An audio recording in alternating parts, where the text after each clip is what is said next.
Hello. আরে বাহ, এখানে হচ্ছেটা কি? ওহ ছন্দ, এই ব্যাপারটা তো তোকে স্মল কিন্নিমাকে বলতেই হবে।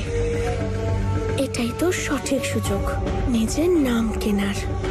আরে বা উপরওয়ালা, কি সুযোগ দিয়েছো তুমি আমায়।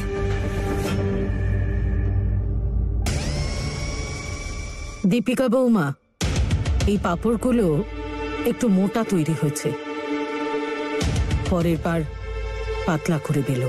আচ্ছা মা ঠাকুরন।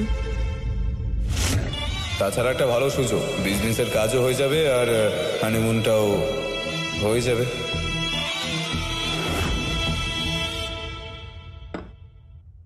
আরে আরে আরে, আপনারা কি জানেন নিচে কি হচ্ছে? আমাদের শোভন দাদা বাবু, উনি না কাউকে একটা ডেকেছেন।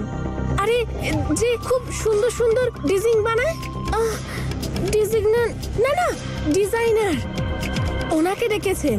আর তার চেয়েও বড় ব্যাপার, শোভন দাদা বাবু না ফুল বৌদির জন্য নিজের হাতে সেখান থেকে শাড়ি সিলেক্টিং করছেন।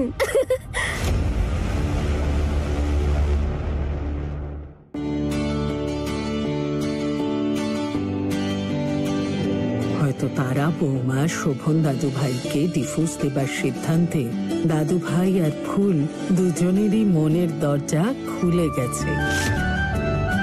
এখন দ্বিতীয় স্ত্রী হওয়ার দ্বিধা কেটে যাবে আর দুজন কাছাকাছি আসবে।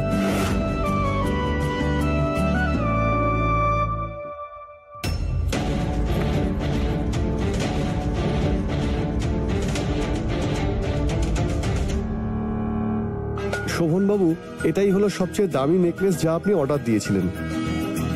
তাহলে আমি আসি। হ্যাঁ,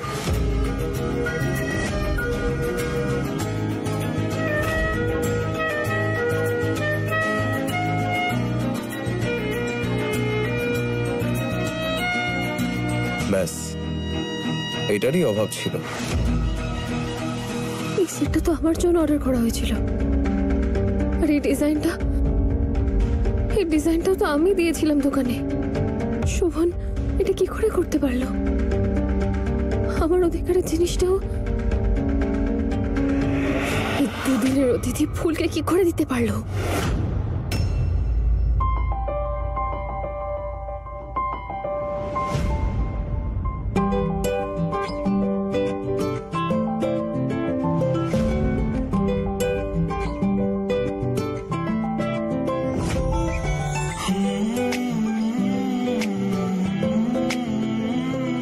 নজর না লাগুক।